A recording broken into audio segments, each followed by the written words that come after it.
Hey everybody, I recently had a few of my discus take ill. One of them unfortunately died, but the other one I was able to get out of the tank fast enough. I got it into a quarantine tank and it is recovering nicely. Now what I've determined to be the problem was that the fish were simply being bullied. They weren't getting enough food, they were being stressed out, they were being run out of the group, and as a result they were just being stressed to death. I've seen this happen with other fish, I've seen it happen with angelfish, and now I've seen it happen with discus.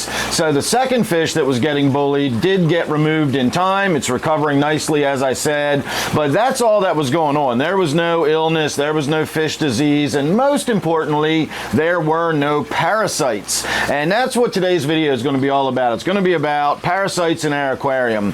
That topic comes up a lot. Parasites get blamed for a lot of illnesses, parasites get blamed for a lot of death, and how our fish acquire parasites seems to be a bit of a mystery to a lot of people. I'm not really sure how people seem to think that parasites get in our fish tank, but today we're going to talk about all that. So the first thing you need to think about with a parasite is that it is dependent upon another animal for its food source. That's what the definition of a parasite is. So the idea that parasites just always sort of lurk and live in our fish tanks waiting for the right moment to spring forth and get to our fish, that doesn't really make any sense based on the way parasites need to survive. They kind of need to be feeding on your fish. So if they're not on your fish or in your fish, then they're probably not in your tank. Now, most parasites, or all parasites to my knowledge, have a similar sort of life cycle. They feed off of the animal, they pass through the animal, or they drop off of the animal, come out of the animal in some way. They go through a reproductive stage, and then the new animals that have been reproduced go seek out a host and they reinfect another animal or the original host animal or whatever, but it's this in and out cycle. Most parasites also do not kill their host animals. They're not immediately deadly to them. They can kill them over time, they can wear them down, they can cause secondary infections. I'm not saying that parasites are harmless, but a lot of parasites don't really do a lot of damage to the animal. So when you see an animal that's got, a fish that's showing signs of distress, or it's not eating or something like that, parasites could cause that problem, but you'd have to ask yourself, how did this fish get parasites? If it's not a new fish that's just been introduced to your tank, or you haven't introduced other fish into your tank or whatever, where did this parasite suddenly come from? Has this been in the fish for the last year and a half, and now I'm suddenly seeing that the fish is becoming ill? Well, that doesn't really make any sense either, because by the time a fish is starting to show signs of parasite infection, gut worms or whatever that's interrupting its digestion, by the time that you're seeing outward signs of that, that's a lengthy infection, and during that time period that parasite is going to have shed either pieces of itself. Some worms will break into pieces and each one of those pieces grows into a new worm. Some drop eggs. There's all sorts of ways that these parasites will reproduce, and so if you've got a fish that's had an internal worm or something so long that you're seeing the outward effect of it, then probably every fish in your tank should have parasites by then. So this idea that we have a single fish that is infected with parasites and all the other fish seem to be fine, that also doesn't really work with how parasites function. And of course, the idea of how did they get in the tank in the first place is the first thing that comes to my mind. Parasites are not ubiquitous. They're not like algae or yeast or mold spores, fungus, stuff like that that's just airborne. You can have a tank full of water and you will start growing algae in it, because algae is just in the air. You're inhaling algae right now. You're inhaling mold spores, you're inhaling bacteria. All of that stuff is airborne and can get in your tank. But most importantly, none of that stuff is a parasite. So if algae gets in your tank, algae can get in your tank and just live in your tank. It lives off the nutrients in the water and the light and so on and so forth. It's not dependent on a host animal to survive. So if these parasites got in your tank, they have to be infecting one of your animals. And so again, it's either there or it's not. There's the idea that it's just this thing that lays dormant, no matter what the parasite is, whether it's worms or whatever, ick, gill flukes, none of these animals have an extended dormant period where they're just lying in your tank waiting to pounce. They have to be introduced into your tank. And so, I know some professionals out there recommend once every year, once every 18 months, they'll just do a full treatment on their tank and just do, an internal parasite. They'll use Parasite or something, and they'll just do a treatment on their tank. And I don't do that. I've never subscribed to that. I don't just automatically treat fish when they come home in quarantine. I don't just medicate them unless they look like they need medication for some reason.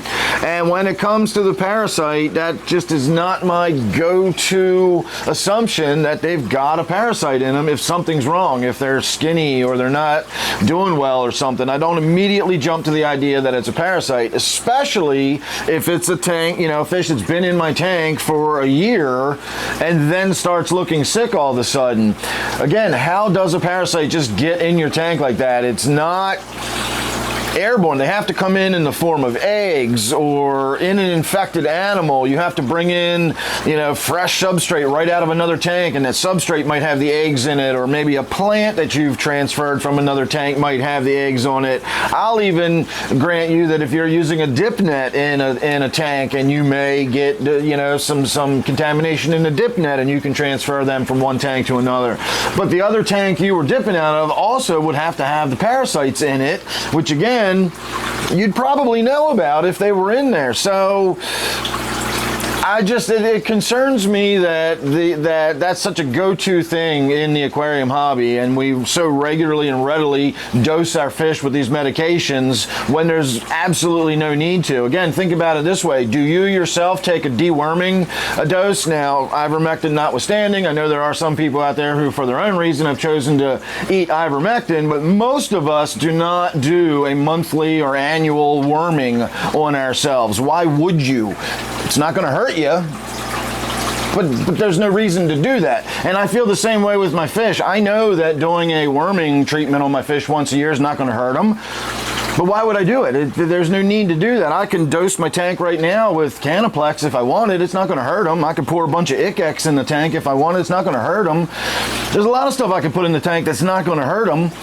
But why would I do that? I don't see the point in treating fish annually for parasites if you haven't put anything in the tank that's going to cause parasites to be there. They don't just appear in your tank. They don't lie in there dormant, waiting to spring forth. And again, I'm not the end-all be-all of wisdom in the world. If you know about a parasite that's airborne or somehow spreads itself through the air and it just sort of gets in your fish tank, let me know about it. And I'm not interested in anecdotes. I don't care about anybody who's going to tell me that everything was fine and then 2 years later they got ick in their tank all of a sudden. You didn't. That's not how it works. You may have got something that looked like ick, but you didn't get ick because that's not how it works.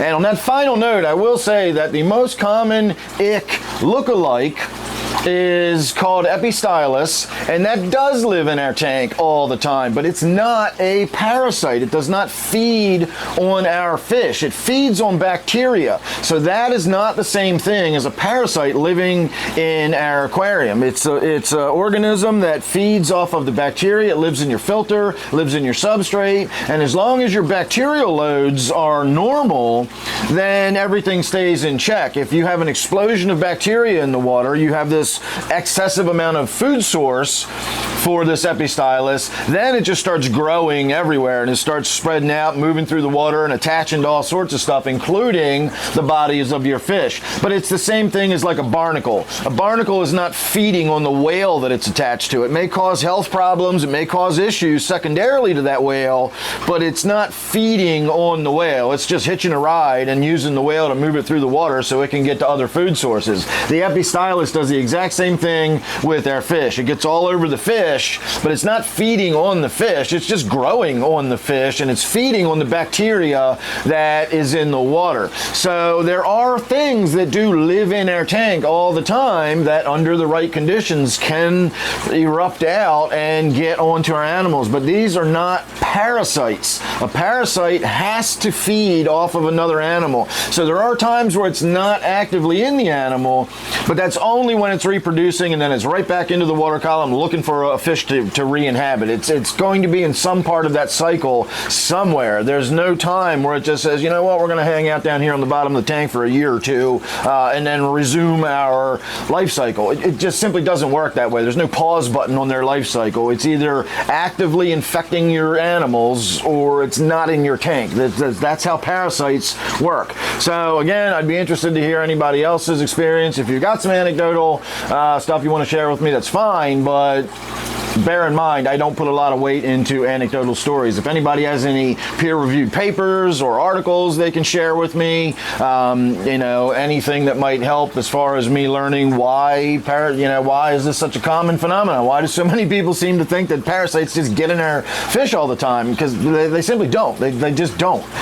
So anyway, that's my 4 cents. You let me know what yours are. I will be glad to hear from you down in the comment section. If you like this video, make sure you hit that like button, subscribe, and all that good stuff. Don't forget to do a live stream every Friday night and Sunday night Eastern time. Thanks for watching this one. Hope you enjoyed it, and I'll see you real soon on the next one.